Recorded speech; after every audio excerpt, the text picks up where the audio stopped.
the Binge List. I am your host, Paul Chappell. Let's talk about Jupiter's Legacy on Netflix, guys. Man, this television series was the most uneven series I've ever watched to date. But first, let's talk a little bit about the history of why Netflix is doing this series at all. You probably know, if you've been keeping up on your superhero news, that 2 years ago, Netflix had an arrangement with Marvel to produce all their television shows. They did Iron Fist, Luke Cage, Daredevil, Punisher, and Jessica Jones. Here's the problem with that. Disney had their own plans to make their own streaming service, so they canceled their contracts with Netflix. Disney, which owns Marvel, opened up Disney Plus, and we are where we are. The DC properties are owned by Warner Brothers, so I think Warner Bros. Also owns a network you might have heard of called the CW. Because of that, all the DC properties or television properties go to CW. So that's where we are with the comic book shows. Netflix has a big disadvantage in not having any superheroes. So what did they do? They went to the independent comic book companies. They went to Dark Horse Comics. They went to Image. And they just got all these properties. Jupiter's Legacy is part of the Millarworld, so-called Millarworld. It's basically a cinematic universe that Mark Millar created. Now, here's the problem with this plan that they had. You know, they did okay with Umbrella Academy. I thought Umbrella Academy was very good. I never heard of Jupiter's Legacy. I just didn't know what to expect. So when I watched this, I really thought it was going to be in the vein of some of Mark Millar's other properties, because like Kick-Ass was sort of like a satire, right? So I was thinking it's going to be some kind of satire of superheroes. But I watched that first episode, and I got to tell you, as soon as I saw the main character, his name is Utopian. He's an old man by this point. His makeup was just so bad. The beard was so fake. I really laughed out loud when I saw the first scene of this show. Because I thought, oh, okay, I get it. Mark Millar is making a parody. Maybe a parody of Watchmen or something. But as I continued to watch it, I had this sinking feeling inside that, no, they're expecting me to take this series seriously. The other thing I noticed, every actor that came on the screen, I'd never seen them before. Now, it turns out I actually had seen one of the actors, Josh Duhamel. It took me like maybe 3 episodes before I figured out who he was. I was like, I've seen that guy somewhere. You know, when you have that feeling, you see an actor that you know you've seen in something else, but you're dying to figure out who it is. I finally figured out. I said, oh, that's that guy. That's that guy from Transformers. So I figured that out. But that's what struck me watching the show. I was turned off by the makeup, first of all. The special effects were okay, but you know, you can get great special effects on just about any show these days. It's gotten to the point where, you know, there are television shows that rival movies in their special effects these days. So that wasn't necessarily a problem. I had a little bit of problem with some of the uniforms or costumes in the show. I thought they looked kind of off. I don't really know how to explain it. I know that Utopia is supposed to be some version of Superman, and his wife, she is playing Lady Liberty. She's supposed to be like a Wonder Woman. I know that they are, and it's not really a satire. Let me just make that point. It's not a parody of Superman and Wonder Woman, but it's Mark Millar's version of those characters in this universe that it has a lot of similarities to Watchmen. The one thing it doesn't share is the fact that in Watchmen, all the superheroes, save for Dr. Manhattan, don't have superpowers. In this show, everybody has superpowers. So it was different from that aspect. But as far as the generational superhero thing, they did that again. the same as in Watchmen. So I kind of like that, but at the same time, I felt like it was a ripoff, if that makes sense. So I had a lot of problems going in. See, here's the thing. When you're going to do a show like this, when you're going to introduce superheroes that most people won't be familiar with, because I guarantee if you ask anybody on the street, they've never heard of Jupiter's Legacy. So if you're going to introduce these new superheroes, it kind of pays to do what they did with like Game of Thrones. Now, if you remember when Game of Thrones came out, there wasn't any actors in the show, save for Sean Bean, that anybody knew. Or maybe the guy that plays Tyrion, I forget his name. There wasn't too many actors in the show that people actually knew. Same thing with this show, but the difference is that Sean Bean was a well-established fixture of the fantasy genre. He had been in the Lord of the Rings movies, among other movies, but he was recognizable.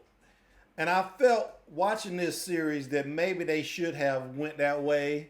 Get an actor, maybe somebody who has some bona fides in an old superhero movie, maybe like Michael Keaton or somebody of that stature. Somebody, one of those actors any actor who played Batman. I can't, Christian Bale, somebody like that. They needed somebody to carry the torch. They could kill him off in 3 episodes, whatever, because there was only 8 episodes in this series. They could have killed him off 2 or 3 or 4 episodes in, but give a chance for the audience to get acclimated to this new line of superheroes and then go from there. That's what I call the Game of Thrones model, which worked very well, because by the time, spoilers if you haven't seen Game of Thrones, but by the time Sean Bean gets his head cut off, we're already invested in his children's stories and the actors that played him. So that's the thought I had watching the show. It did get better. There were some things I liked about it. Mostly, I liked some of the actors that were introduced later. The actor Ian Quinlan, he plays Hutch. He plays the son of the super villain in the show. I liked him a lot. And this is very crazy because actually there was a actress in the show I really hated the first time she came on screen. She's the actress Elena Campora. She's playing Chloe Sampson, which is the daughter of the Superman and Wonder Woman character. When she came on the screen, I hated her. And she gradually grew on me. And I actually like that actress now, whoever she is. Because I've never seen her in anything else. But she gradually grew on me. I think I started liking her just around the time, and spoilers if you haven't already seen the series, I'm going to go ahead and spoil a few things. But that the scene where she punches that guy through the wall, and then she's doing the fashion suit, cause see, this character, she was supposed to follow in her parents' footsteps and become a superhero, but she doesn't want to be a superhero. She's kind of like a supermodel. So there's a photo shoot she's on, and they tell her that they want to do one more shot of her picking up a car, and it's exactly the same image that they had of her mother in the 30s. Now, I'll get the 30s thing, but it's the exact same image in black and white, but she's doing a modern day version of it, and she gets so mad she throws the car and just totally demolishes. As soon as she did that, I loved her. She could do no wrong in my view. One of the most annoying things, though, let me just go ahead and say this. And this happened in the last episode of the series. My favorite actor in the entire season. Her name is Anna Akana. She's a Japanese actress, beautiful woman. I love her attitude. I loved everything about her character. She's a psychic samurai. Oh, she was so great. They actually killed her character. And I was just totally bummed. Why would you kill the best character on this show? Oh, I just couldn't believe it.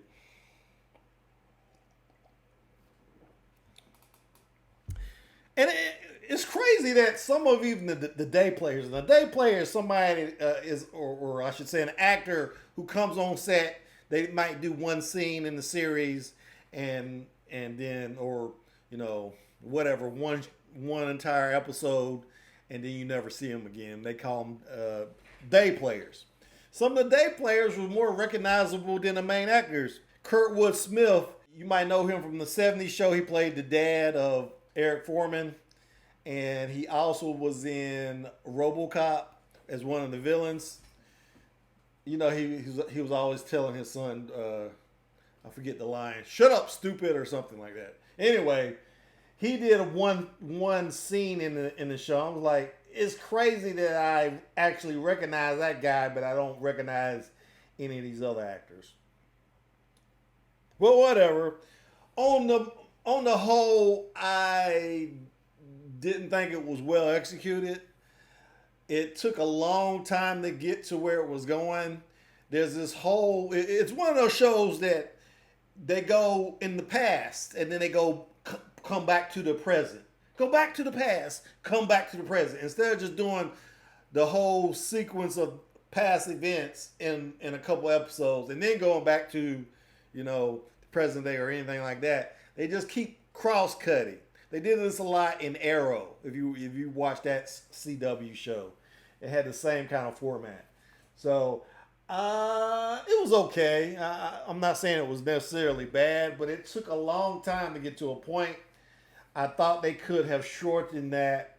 It seemed like they kind of had a lot of filler in the backstory. But the backstory is that the main character's family, Sheldon Sampson, who later becomes Utopian, his father commits suicide after the stock market crashes, and he starts having these visions of an island, and he convinces his brother and his best friend and this woman who writes this critical arc of his father, because it turns out that his father was in some nefarious dealings to make his company grow. And then there's even a black character that he recruits on this mission. And Mark Miller has already said that their journey to this mysterious island was kind of influenced by King Kong. So Mark Miller's taken all these archetypes from his childhood: King Kong, Star Wars, Superman, Wonder Woman. He's taking all these influences. He's making an original story. So that's just the basis of what this is about.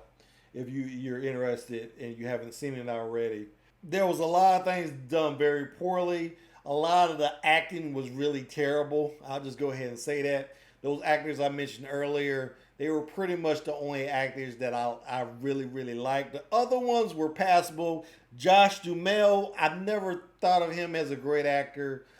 I saw him in Transformers. He was okay for that part, but just the fact that you really haven't seen him in much of anything. If you look at his IMDb page, the first thing you see is Transformers. So he hasn't really done a lot in all the Transformer sequels. So he's done a bunch of TV movies and stuff. So he's not a great actor, and he's pretty much the leading man. So I don't know if he was a good choice. But as I said, Netflix needed another superhero series because superheroes are here to stay. Sad to say, Martin Scorsese, but they're here to stay. So if Netflix wants to compete with all these emerging services, they just have to have a superhero show. And like I said before, Umbrella Academy was a sure hit. Stranger Things, although it's not really a superhero story, it's a pretty good series for them because it's kind of a genre series in itself that's kind of related to the superhero genre. So that's pretty good for them. But they needed another show like this, and it is doing well on Netflix. But just about everything does well. Anything released like this will do well on Netflix. But if you look at Rotten Tomatoes polling at 38%. So not too many people liked it. That's very bad when you compare it to some other things that have come out recently. So it's not doing very well. Do I recommend it? That's the question. That's hard to say. I mean, it really is hard to say because like I said, there's a lot of performances I really enjoyed. Here's my hope. My hope is that it gets better in the second season. There is obviously going to be a second season because a lot of questions haven't been answered. For instance, they explain how the main characters get their superpowers. They don't explain how the supervillains get their powers. So I was kind of interested in seeing how they're going to explain that. And there's obviously going to be some things that happens with the children of the main characters. And like I said, I'm invested in Chloe Sampson and Hutch's stories, not so much the main character. So I guess what I'm saying is, if they focus on the children in the future episodes, I'm all in. I really can't give you a good recommendation for it, though. It was a hard slog. It was only 8 episodes, so that was pretty good. Usually Netflix goes with 10 episodes no matter what. They wisely made it only 8 episodes. So it's not a huge investment, but it is an investment, and I can't really recommend that you see it in this present form, because there are so many hokey things, just so many second-tier actors and whatnot. But I'm expecting good things from this series in the future. That's the best thing I can say about it.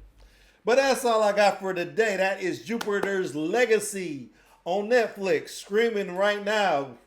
See it or don't see it, I don't care. And give me a like. Please subscribe if you haven't already. And if you're already a subscriber, please ring that bell so you know when my next video drops. And I will see you when I see you. Thanks for watching.